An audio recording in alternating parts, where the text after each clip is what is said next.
a new South that was pretty much in direct conflict with the northern part of the United States. So the arguments, tariffs. Well, my wife just told me there's a book called 1861. Have you read that? Anybody read that? No? Okay. Well, they used this. One of the arguments they used to leave the Union was their tariffs are too high. Well, in 1858, they lowered all their tariffs in the South. So that argument doesn't hold anymore. The right to succeed are not under the Constitution. And we'll talk about that a little bit later. Now, Lincoln's a tyrant. We have the disregard for the fugitive slave law.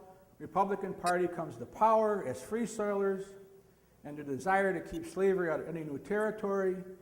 So what do all of these things have in common from 1787 to 1860? All these compromises and political troubles we had since the inception of the United States. What's that one thing? Slavery. Slavery, slavery, slavery. To show you how slavery was the reason, I have 5 articles of secession and statements of cause from 5 seceding states.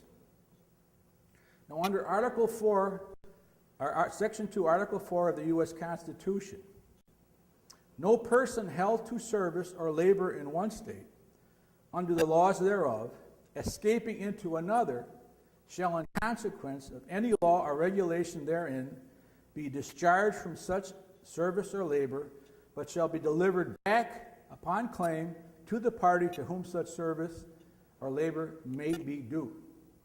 Now, this to me sounds more like an indentured servant. We're talking 1789. Everybody know what an indentured servant is? Okay. So, in other words, if I owed you money, and you said, well, you'll have to work my farm for 3 years, and in 2 years I took off, tried to get away, and I was caught by law, they had every right to return me back to that farm and for me to pay off that debt. All right. The Threefifths Rule. Article 1, Section 2 states, slaves would be counted. The number used to determine the number of seats in each state in the new Congress would have, or in the House of Representatives. So that's the Three-Fifths Law. They didn't count Indians as people. That's pretty bad. But they did, these three-fifths, they call them three-fifths individuals. Well, that's an inference to slaves. They were counting, it was in the, but they didn't use the word slave. Have you heard the term Philadelphia lawyer? Okay, Philadelphia. Well, our founding fathers were all, for true, real Philadelphia lawyers. Okay? And they didn't like slavery. So, here is the first Articles of Secession from the state of Georgia and their causes. Now, what's interesting, when they meet in their secession conventions and come up with a reason, they also included in every one of these Articles of Secession cause.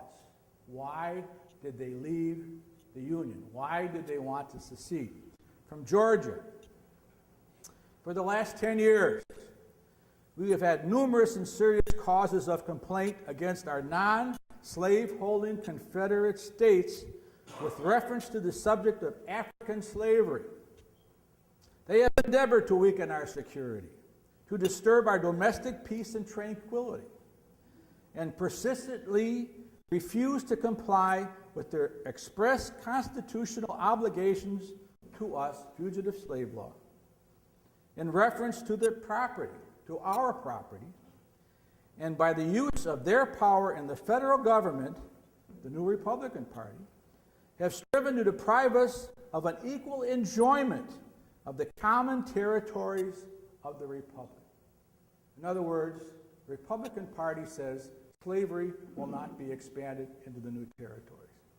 That was the causes of secession from the state of Georgia. Mississippi.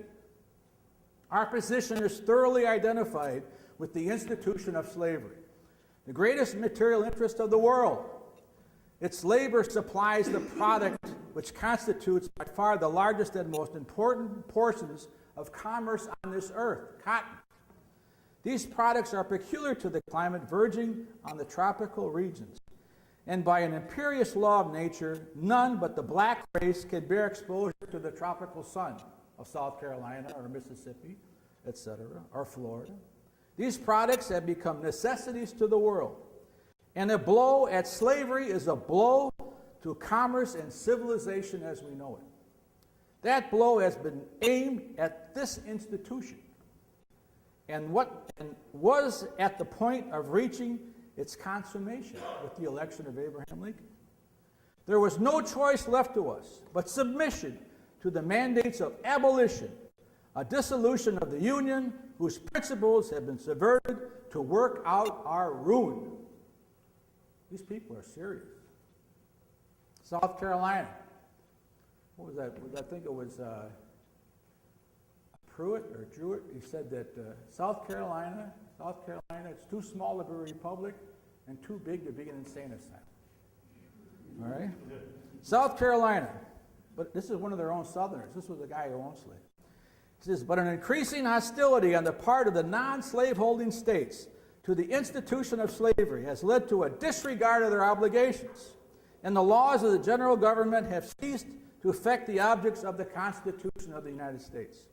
The states of Maine, New Hampshire, Vermont, Massachusetts, Connecticut, Rhode Island, New York, Pennsylvania, Illinois, Michigan, Wisconsin, and Iowa have enacted laws which either nullify the acts of Congress, fugitive slave law, or render useless any attempt to execute them, personal liberty laws.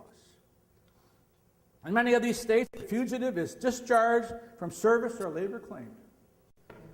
And in none of these states has the state government complied with the stipulation made in the Constitution to return bonded servants. This is Texas. She was received as a commonwealth holding, maintaining, and protecting the institution known as Negro slavery. The servitude of the African to the white race within her limits, a relation that has existed from the first settlement of the wilderness in the United States by the white race, and which her people intended should exist in all future time, forever and ever. Her institutions and geographical position established the strongest ties between her and other slave-holding states of the Confederacy. These ties have been strengthened by association. But what has been the course of the government of the United States and the people and authorities of the non-slave-holding states since our connection with them? The controlling majority, Republicans, of the federal government under various pretenses and disguises has so administered the same to exclude the citizens of the southern states. Unless under odious and unconstitutional restrictions from all the immense territory owned in common by all the states of to the Pacific West, for the avowed purpose of acquiring sufficient power in the common government to use it as a means of destroying the institutions of Texas and her sister slaveholding states. Slavery. And here's my favorite, Florida. Florida was one of the places that if you were down there in 1860 and you proclaimed you were a Union man, you would be shot. You'd be shot dead on the street. Florida.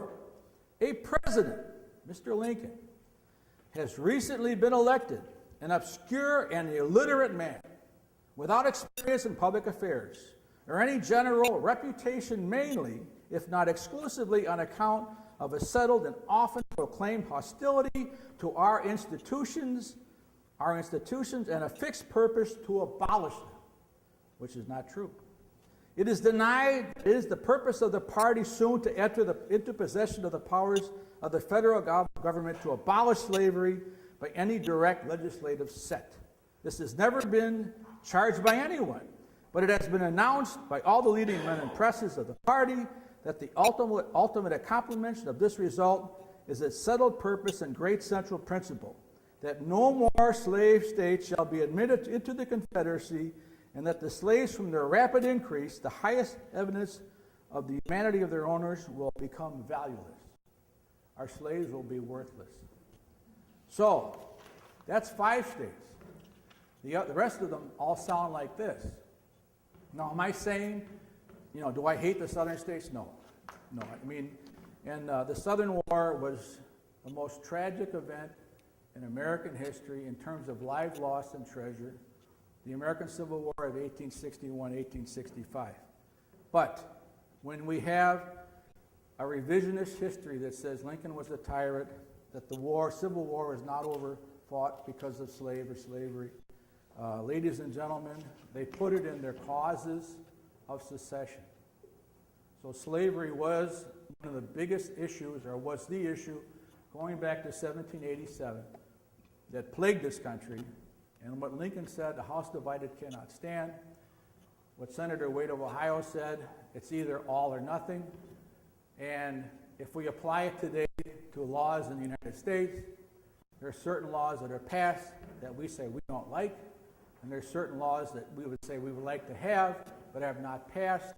You have to put yourself in the mindset of 1860, what was going on, and that basically was the cause. So if you meet Tom DiLorenzo on the street, the guy who wrote The Real Mr. Lincoln, and he says, nah, slavery was not the issue. Yes, it was. Thank you very much.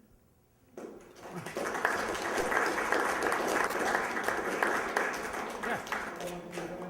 Oh. First of all, I know that the 1850s were movements to make Cuba slaves. Yes. Yes.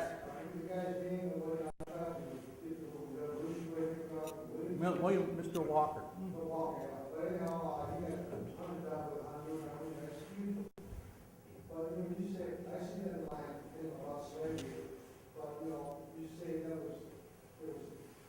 was not the only reason the Civil War started, it was the main reason, and the disguise of the states' rights. I just wanted to sum, it was all for states' rights, but when the northern states decided to do their own laws, they were for states' rights. And it was like, if Wisconsin doesn't want to capture our slaves, they should follow the federal government. In other words, do what we say and not what we do. Right. But the other thing I say is, if you remember the Civil War, the vast majority of Southerners were not slave owners, are basically hardscrap farmers, moonshiners, whatever they do. And they're basically what we call white trash these days. And the fact that you got those guys to fight to support the rich slave owners, basically is how I see it. There was propaganda, which formed a lot of hate and a lot of anger. And the women were the worst ones on that. Yeah, nothing angry with the Southern woman. I'm very good But anyhow, so I'm saying they couldn't have fought the war unless they would have had a really good propaganda thing out there to get all these poor white guys to fight the war. If they couldn't have done it, the war would have never happened. So to me, slavery was underlying thing, but the manipulation of the common man was to get them to fight this war. Yeah, We're still doing that, poor men are fighting rich men's wars. We've been doing that all history. it's pretty much always been that way. I mean, there are a lot of rich men that joined the army and fought with the Confederacy and with the North all the time. But what I was trying to convey to you, okay, like I said, our founding fathers, Washington, Jefferson, Madison, and Franklin, believed slavery was an anomaly. Here you have a brand new country, a new republic, life, liberty, and the pursuit of happiness. Under a Christian belief, all men are created equal. And here you have the black soul of slavery existing in the United States. So even Washington owned slaves, Jefferson owned slaves, but both of them, well, of course, after they died. It wasn't like when they were alive. I mean, after they were hoping in the future at some point it would just die. Then you have 1793, the invention of the cotton gin, 1830 to 1850. People are becoming millionaires in the South. I mean, the plantation, you go to those old plantation houses down south, some of them had 5,000 slaves. And they had the Three-Fifths Law, so they controlled Congress, for 30 years. Okay? And then every time a new slave would come in, or a new state would come in, or a new something, everything was compromised. Missouri Compromise, Kansas, Nebraska, the Compton Compromise, the Fugitive Slave Law was a compromise. Everything was compromised. But the agitation was building. I mean, and finally it came to a point with Fort Sumter. Fort Sumter is a whole other subject. You should, if you really get into Fort Sumter and what was happening there, your mind would explode. I mean, look, the stuff that was going on behind the scenes. You know, Lincoln did say, he says, I will not fire the first shot. I will not fire the first shot. And who fired the first shot? You bet. And that's, now when South Carolina fired the first shot, they said, we won the war, Yankees are leaving, fort's ours, it's over, they're going to leave us alone. What does Abraham Lincoln do? 75,000 volunteers to put down rebellion. Rebellion. Now, if you go back to Philadelphia, if you go back to the Constitution, how they argued about is it proper and legal to secede from the United States. We were at a talk at the Civil War Roundtable in Milwaukee just the other day, and our speaker was from Texas, and he made the comment, he says, you know, Thomas Jefferson said that it's okay for states to secede. And I went, well, I've never read that, you know. So I went back there and looked it up. And what Thomas Jefferson said, he said basically, if your government, like the Brits, if your government is horrific, if your government denying you rights, if your government is horrible, of course you have a right to rise up and kick that government out and put a new one in. It's incumbent upon you to do so. I mean, it makes common sense. If you got somebody's running your city and he's stealing all your money and burning your houses down, you have to say, well, you got to get rid of this guy, you know.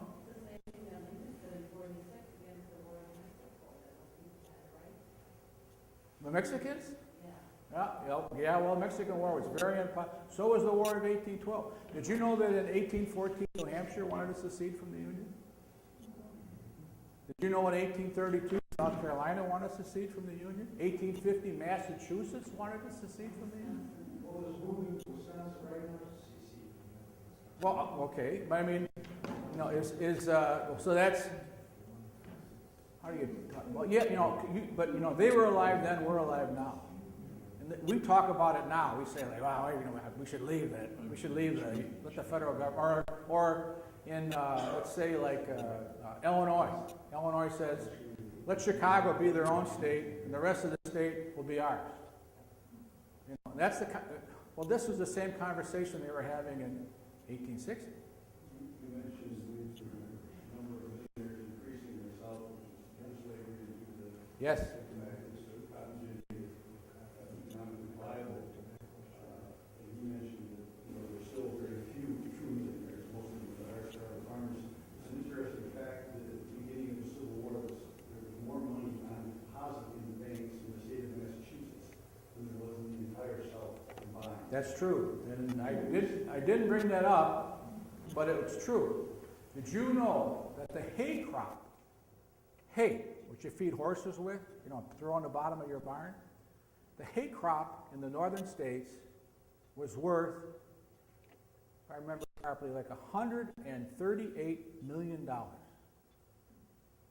Cotton exportations in the South, $112 million. So they had making more money with hay in the north. That didn't include wheat or cattle or lumber. You know, and population, another one, population. In 1850, there were 13 million people living in the north, 6 million in the south, and 3 million slaves. 1860, there were 23 million people living in the north, and like 12 or 13 million living in the south. Wow, you talk about, you know, your hard-scrabble farmers. Well, there's also an argument, too. The reason the Republicans, that men like Frank Blair, did not want slavery to go into the new territories and the new states, they believed that slavery would make it impossible for a hard-scrabble farmer from Illinois or Wisconsin to find work in these new territories if there were slaves. The slaves would work cheaper than the white guy in these new territories. I think that's the key point, is you can't separate slavery from economics. Yes, you can't, well, especially from the southern point of view, okay? When I said there were more, I've got the statistics, I just, you know, but I mean, there were more from 1858 to 1860, I mean, you know, after the Civil War, it took until 1956 to equaled the same GDP of the South in 1860. So wouldn't, I mean, like, okay, so if you were a Southerner, you know, all this going back, yeah, you know, we always argue the point, you know, we always say, like you do, they went to fight for mom and apple pie.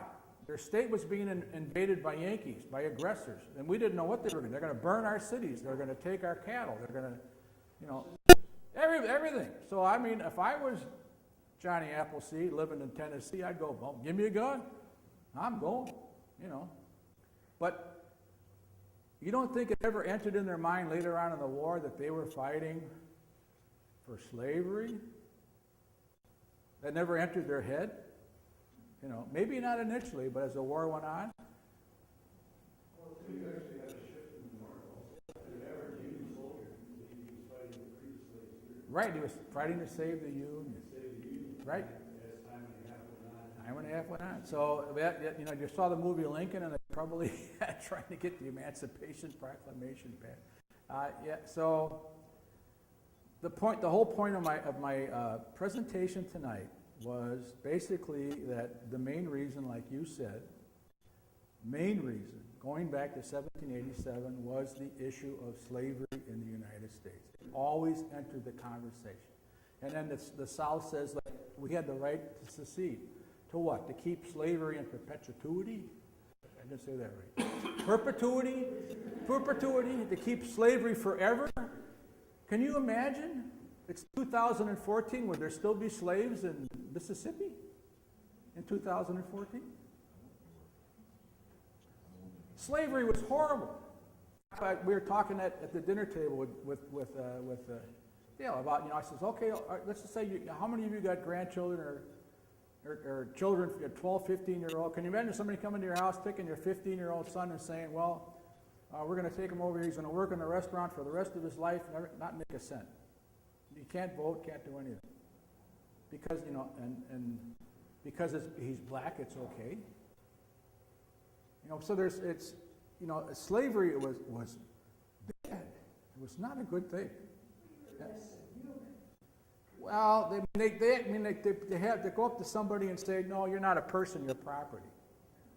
You know, that was horrible. Yet it was an accepted way of life. I mean, people said, well, that's the way it is. We're good to our slaves. It was so accepted that there were slave ships that were being attacked under the law saying, Yeah. And if they realized what was happening, they would slave over. Yeah, that was that movie. That was the movie Amadeus. Remember Amadeus? Yeah. Yeah. I mean, so it was a horrible, horrible thing. And you had, like I said, the first abolitionist society was formed in 1838, and that's where John Brown came from. In Kansas, Nebraska, problems they were getting Sharps carbines from Boston, Massachusetts, coming packed to the settlers in Kansas as Bibles. Okay, and then the Southerners, the Missourians, were getting volunteers from South Carolina, were coming into Missouri to fight the people in Kansas. So that was the first Cold War. I think that was the first clash of the Civil War right there. Then you had John Brown come in, inciting a slave rebellion. Well, I mean, if I was a Southerner, I'd be going like, okay, it's enough. I'm leaving, you know. And then Lincoln says, no, you can't. And they said, yes, we can. You can't, because under the Constitution, you know, life, liberty, and pursuit of happiness is guaranteed to every person, and you're destroying my life by taking away my slaves. Now, who's right and who's wrong? Why? I was doing a program for a 5th or 4th grade class one time, and I heard the teacher say to her kids, the Civil War was fought to free the slaves. This is what teachers are coming out of universities or colleges with no concept of all of the economic side. Is there any hope that we can get college professors to present what you did in this program? Well, unfortunately, they're not as smart as us. Okay, I have relatives who are teachers. Most of my friends in the Civil War hobby are teachers, but I have to say, you know, some teachers, they're not the sharpest knife in the drawer. especially when it comes to U.S. history, revisionist history, you know. And I wish they would teach it. I wish they would teach it like we were talking about. Yes, slavery was the cause, the main cause of the Civil War. But, you know, was the war fought to free the slaves? No. It was fought to keep the South in the Union. You know, the issue was slavery, but the actual war was fought over the Union. The first time I ever talked to a Southern about the Civil War years ago, and it was not about slavery, it was about us keeping our rights. Yeah, what rights are that? Tell me what's right. They kept saying rights. Rights, right. Well, your right to vote? No. Your right to assemble? Nope. Your right to representation? Nope. Yeah, whatever. You know, all your rights were protected except one. Slavery. Okay. Did I rattle your brains tonight or anything? Oh, one more Its question. basis though was biblical. The which? The basis of slavery was biblical. What was it? Oh, biblical. It was in the Bible. So they could say, well, yeah. I mean, there are people there were Southerners living at that time that they would do anything to justify the cause of slavery. I had two books I was going to bring tonight that were from 1850 and 1860. One was called The Impending Crisis, and the other one was called A History of the Negro in America. And it covered all. The clergy of the South condoned it, while the clergy of the North didn't.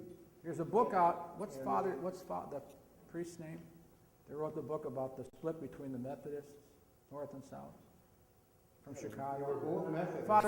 Father was a priest in Chicago that wrote a book about that. He wrote about the split between the Methodists, Northern and Southern Methodists, in the 1840s over that issue. Miller. Father Bob Miller. Yeah, there's a book out about that. Yes, it's true. And another comment I want to make, the first slaves, having been of Irish descent myself, being Irish, the British rounded them up off the streets, sent them over here to grow sugar and tobacco. Yeah, well, like slavery, well, you can go back to the Bible. Slavery was in the Bible. I mean, But it was an the accepted Irish practice. that did it. But now when you had, well, again, you got the New Englanders, all of them passed emancipation laws up to 1800. There's that emancipation in all the New England states. And their belief was the biggest cities, the largest populations, could be supported by an industrial base, manufacturing, as opposed to the southern agricultural base, which was slavery, that couldn't support a large population.